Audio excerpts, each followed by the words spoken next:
Une petite histoire de mon pays.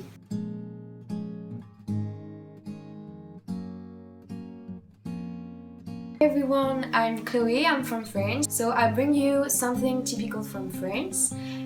It's something that's producing in the north part of France where I'm from, in Normandy. It's something that we used to eat during lunch and dinner with family. And the name of the brand of this product is typical from France because it's the name of the king of Normandy during one of the periods of the history of France. So my product is the cheese Cœur de Lion of the Saint-Aubin. So the special thing of my product is that, as you say, the name is the Cœur de Lion in reference with Richard Cœur de Lion, who was the King of Britain and Duke of Normandy. And I bring this cheese because it's a camembert named Le Saint-Aubin.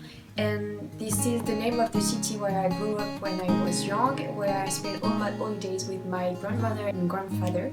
And my grandmother was buying this cheese because she thought that it was funny to just eat camembert from the city where we were from.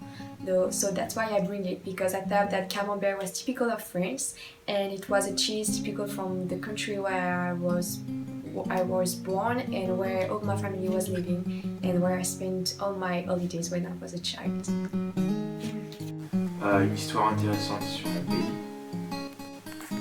Hi, my name is Dylan Pradon. I'm from France. My mother's from Ivory Coast and my father's from France. I don't consider myself to be purely French because I mostly lived outside of France my entire life. I would consider myself to be a global citizen. I've lived an expat life for exactly 15 and a half years. So I lived mostly in Africa, one country in Eurasia. I've seen North Africa, I've seen East and West Africa, and I also lived in the famous island of Madagascar. I like to move it, move it. I like to move it, move it. Yeah, I like to move it.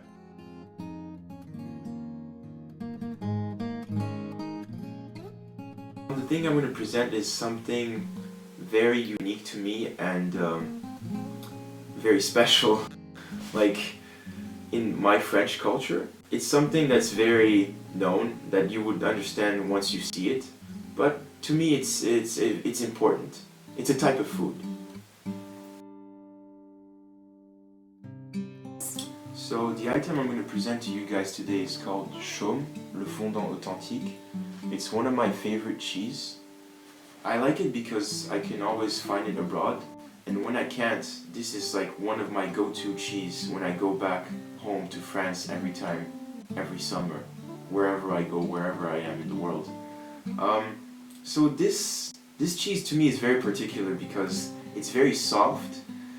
I started out eating camembert like most French people, but I like this cheese because you can use it to get used to other type of cheeses because it's very soft, so you can always mix it with other types of cheeses to blend in the taste. Also, I like this cheese because it's very easy to put it on a piece of bread and have it in what we French people call apéritif, which is the meal before the main course. It's usually it's a bit of alcohol for the adults, pop drinks or sodas with the kids, and then this cheese with a slice of bread is really good. So it's quite good.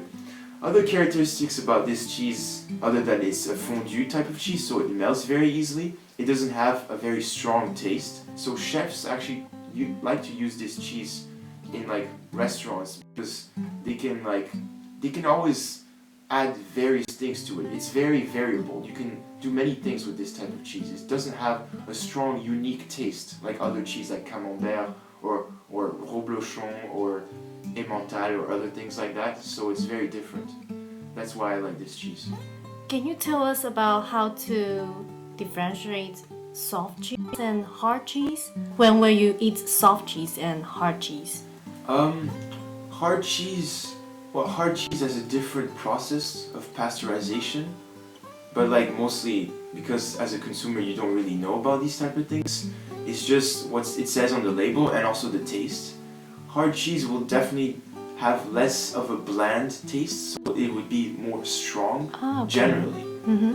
Whereas soft cheese is softer because it needs to be able to fit with other kinds of dishes. So it needs to be able to have a taste but not be strong enough that you can only eat it by itself, but you can also complement it with, like, for example, potatoes, have it with some meat, vegetables. It's very unique in that way because you can mix it with many things. Have you learned something about the cheese? Hope you enjoy it and see you next time!